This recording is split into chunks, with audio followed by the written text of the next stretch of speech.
let's talk about your company. You're not only selling your goods, you're valuing your customers, you want their wellness, you're also valuing your employers. So you have 4 main pillars that are super important because you created a brand that is sustainable and that cares about its people and its planet. So it's important to take that in mind because we want our project to represent your brand and make sure that it's in line with your values.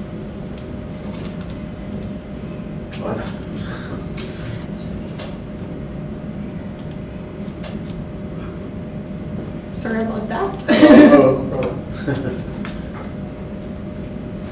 Here we go. Sorry about that. If we look about Malakoem, they are the largest grocery store in Canada, so you want to make sure that your supply chain is really in line with that. They also have similar values and vision as yours because they also value its employees as well as its customers, which is their most important thing in their mandate. So you want to make sure that Danon's operation is aligned with that and it's able to sustain the supply chain to make sure that it meets the demand of the grocery store. So without further ado, we will now look at the alternative. Thank you, Sophie. So what we've done is we've outlined a few decision criteria in order to allow you to select the best one. I do apologize, it seems to be a bit dark on the screen. I'll go through them one by one. The first one being cost. How much is it going to cost us to implement this new supply chain initiative? The second one is sustainability. This one was really important to us because we also know that it's important to you, Danon. When we're looking through your core values and your mission, the word sustainability comes up a lot, so we really wanted to keep this criteria in mind while selecting a new method of supply chain. Next was linear availability. This is another one that you outlined to us that you wanted to be very efficient, so we want to make sure that things are moving along very quickly along the supply chain because it is yogurt, there is a deadline to get this onto the shelves and into the stomachs of the consumers. Next up is ease of operation. So with this new solution, how easy will it be to do operations, keeping in mind those time restraints that I just mentioned? And lastly, ability to innovate. So we know that Malagan is coming in 2019, that's right around the corner, but what about the long term? We know that Malagan is going to be here to stay, so is Danon, so we want to make sure that whatever supply chain initiative we put into place has the ability to have Danon succeed in the long term. So let's dive in right now to the first initiative, which was vendor managed inventory. So this would be having a representative of Danon on the floor in Malagan's warehouses. We've divided this between some pros and cons. The pros would be that you have full control over what goes on in the warehouse. You also have a full-time employee on board, so this is why you have so much control. And this employee is going to be in charge of forecasting, ordering, and communicating between the Malagan warehouse as well as the Danon one. So you know you have full control in that sense. With this initiative, you will have 90% truck utilization. So the trucks are going to be full, which is great when it comes to sustainability because you're not wasting any gas nor money on trucks that are driving half empty, 70% empty. So that's really important with the target of sustainability that I previously mentioned. We also have no yearly penalty with this initiative, and with some calculations that we did, we can say that because of this 90% fullness of the trucks, there will be 135 less trucks on the road per year with this initiative. So that's really great when you come back to that sustainability, less trucks on the road, less carbon footprint, and that's exactly in line with the 2020 vision that you had outlined for us today. Next up will be some cons of vendor managed inventory. So you have a higher weekly fee because of the amount that you would be selling. And we also have put control on this one too, because it could be a con if you look at it in that way, because all the responsibility falls on you. If anything goes wrong, you have that penalty to pay. So it's important that it is done right if you're going to go into vendor managed inventory. So the 3 targets that will be achieved with this situation would be sustainability, the ability to innovate because you have that control, you know what's going on the ground, and ease of operations for the exact same reason. The next alternative would be client managed warehouse. So the Danon warehouse, everything will be packaged up, delivered to the Malagan warehouse, and then shipped out from the stores. The pro of this one being that you'll have 80% truck utilization, so it will be pretty full, it's better for the environment still, and you have control over the picking, so you can load everything up onto that truck. The cons with this is that the client is responsible for their warehouse, so you lose control immediately as soon as stuff goes into the Malagan warehouse. It has the Danon brand on it, however, does it have the seal of quality that's in Malagan's hands. For this reason, it's also important to note that you have less employees on the ground. In this situation, you'd have one employee for all the Malagan warehouses, so you don't necessarily know what's going on a day-to-day basis. You also have higher costs with this alternative because you have the weekly fee as well as the annual fee.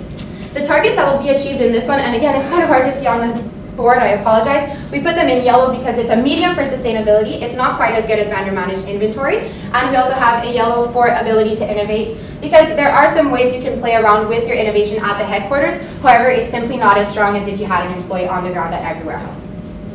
Lastly will be the use of a logistics platform or the flow method. So the pros of this is that the orders are assembled by you again, and it's also the lowest cost alternative when you take a look at it from a cost point of view. In terms of cons, you have the picking that occurs twice. So there's room for some slip-ups there in terms of perhaps the cold chain, spoilage, and 70% truck utilization. This was a big one that stood up to us because these trucks are running not very full, which is not great for the environment. And that's where that $35 truck savings comes in that we calculated from that first vendor managed inventory. And lastly, again, with this option, you do have less employees on the ground. The targets that will be achieved with the use of a flow platform will be reduced costs as well as a medium ability to innovate because you can do things back at the Danone headquarters. With that in mind, we calculated the costs. So we have a lot going on the screen here, but the most important thing to pay attention to will be the numbers on the bottom here. We can see that with revenues in mind, flow is the one that will bring up the most revenues because it has the lowest costs. That being said, that doesn't necessarily mean it's the right option because of those decision criteria we previously mentioned. So what we did was we put it into a decision framework with those in mind, and this brought us to the result that vendor managed inventory was the best one. If you like, we can go through this in more detail in the Q&A. So we'll now lead to our recommendation. So our recommendation is for Danone with partnership with Malagan to pursue vendor managed inventory. Why do we recommend this? Because it offers the most control. You will have better cold chain compliance, which was a key decision criteria for Malagan. You have long-term growth options, so the ability to dive into new supply chain options, new innovations, which we will talk about later on in the presentation, and it's also in line with your core value of sustainability. How do we want to go through with this recommendation? We want to implement a lean supply chain, add some RFID improvement into the mix, work on continuously improving the supply chain so that you are good for the long term, and lastly, a focus on strong communication with those employees that will be on the ground in the Malagan warehouses.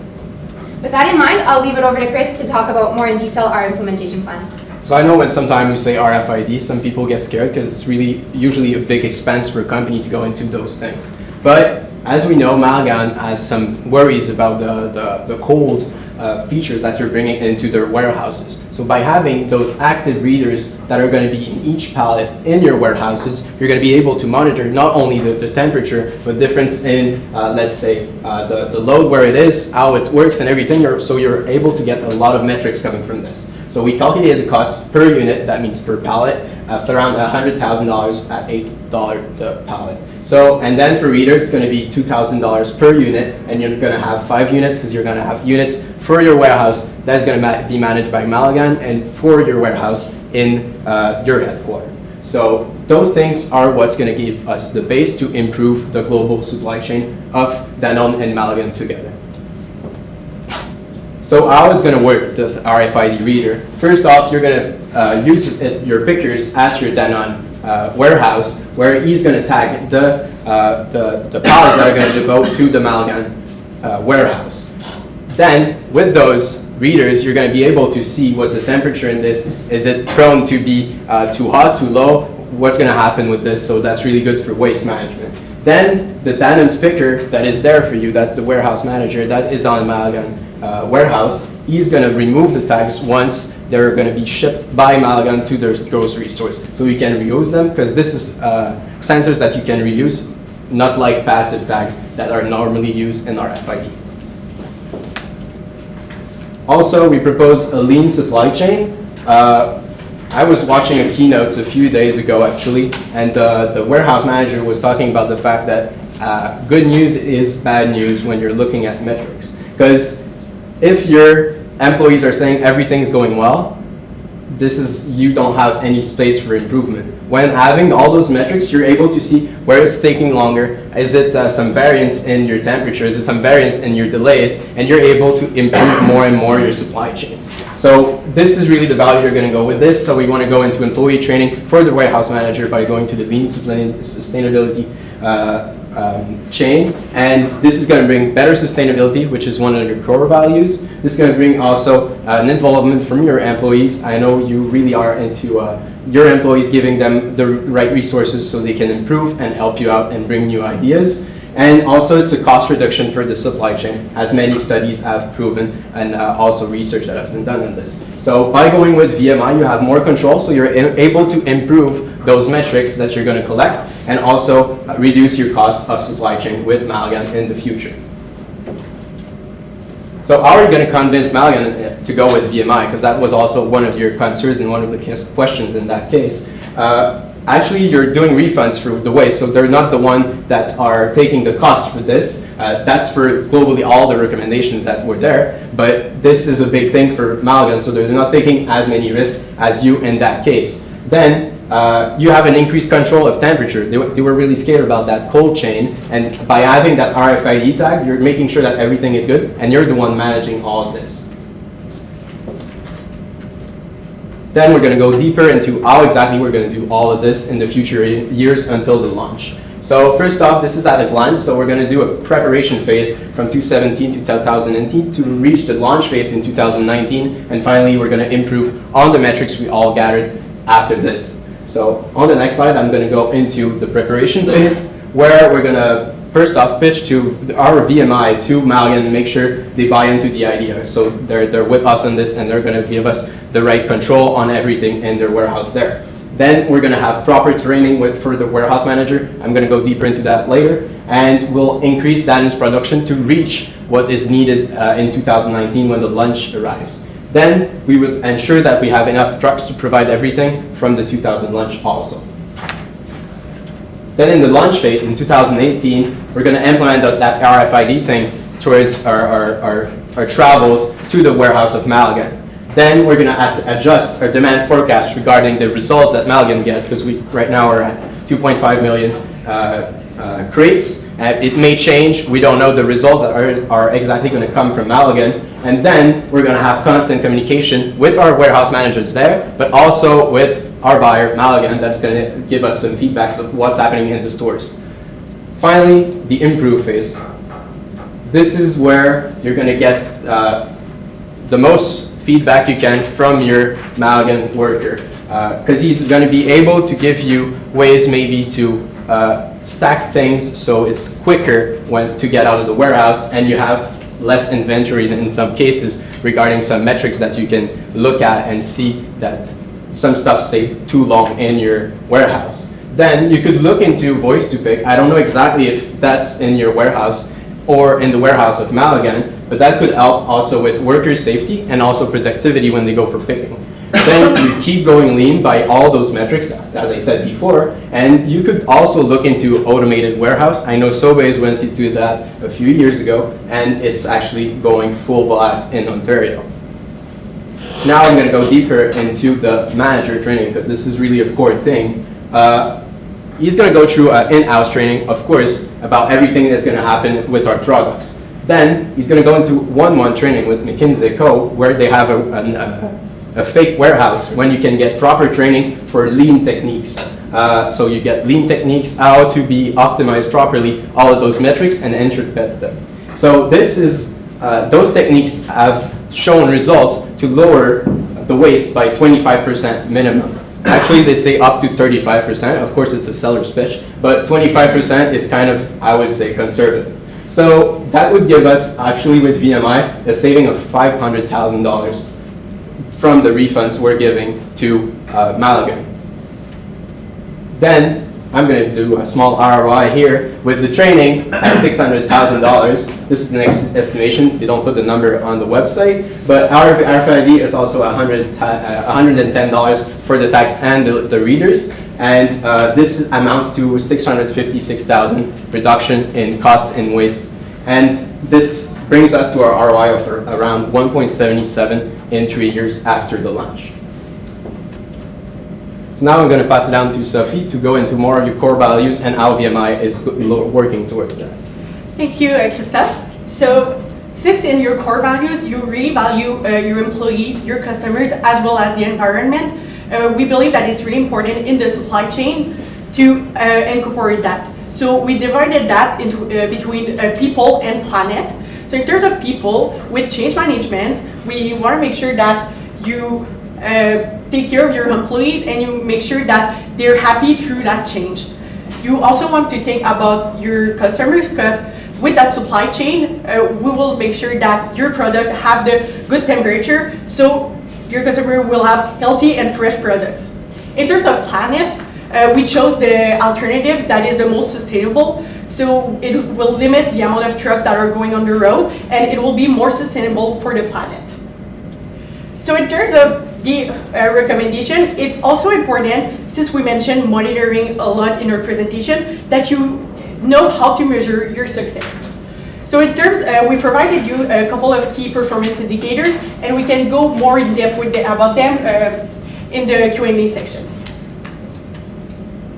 Also, in every project, there's of course some risks. So we divided those risks between a risk, a mitigation, and an effect. So for instance, if the grocery store closes in Canada and only stay in the United States, that will not be a lost cause for your investment, because you're going to monitor your supply chain and improve it. So even though the grocery store closes, you're going to be able to use that supply chain later for other clients, so it won't be lost. It's a great investment for your company.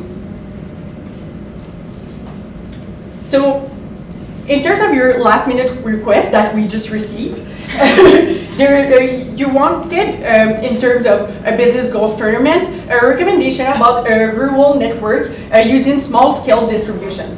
So we wanted to make sure that it's cost efficient, that it still takes care of the temperature of your product, because it's a major concern for your company and for your product to stay in the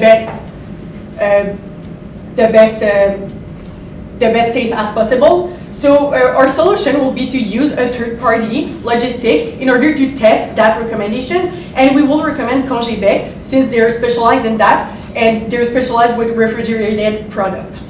So I will now pass the floor to Zoe to close the presentation. Thanks, Sophie.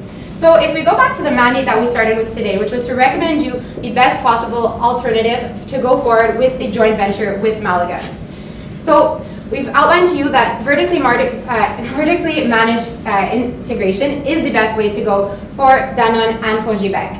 And what this will do is really help everything move smoothly along the way beyond the shelves of the grocery stores, to make sure that the freshest and best Danone products are on the shelves for customers of not only Malaga, but these initiatives that we've outlined will help in every single grocery store across Canada and even the world. Thank you very much for your time, and we'll open the floor to questions.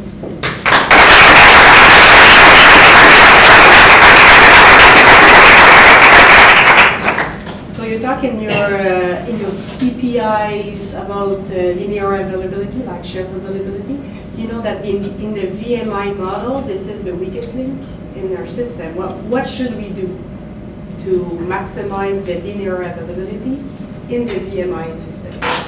I think by going with the lean and all the metrics, we're going to be able to see, at first it's maybe the worst one when we look at the numbers like that, but by improving with the metrics we're going to gather, we're going to be able to see to how we can correct this by having, let's say, less inventory in their warehouse and be able to provide at the right time, at the right moment, so everything's available at every time for them. Is it only a question of availability in the warehouse, or there's other external factor that could impact? Of course, that's why we're looking also to communicate a lot with Malagan, because it's also about their delivery system from the warehouse to the stores. But by having the optimal amount in the warehouse, we're making sure on our hand it's the best way available. And that clear, you talk a lot about in your argumentation that the cold chain is an argument for the VMI. So first of all, did you consider that VMI is the best way to keep a good cold chain during the logistic process, and why? So we believe it's the best way to keep the cold chain going because of the control that you're going to have over the merchandise. if you were to, for instance, do the warehousing method where it would go from Danone into Malagan's warehouse, if Malagan were to slip up and something were to be left outside of the refrigerator, it's Danone's name that's on the label and it's Danone that then gets punished. So if we're doing the VMI, it's you who's in control, your name on the line, so we know that with the proper training for the employees, they're going to be working very hard to ensure that Danone's reputation stays good with Malagan. If I look at your KPIs, which one is to you, from your perspective, the toughest one to achieve or to achieve the best results? We believe that it's the compliance with the cold chain because it was your client's most important concern. So it's the one that we believe it will be the most important to monitor, but also that KPI also includes, involves that your project will stay fresh and your customers will have the best experience.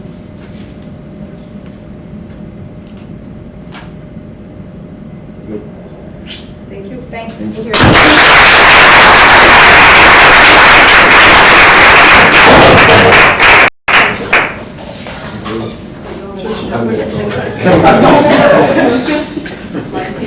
Thank you very much. Bonne journée. Thank you.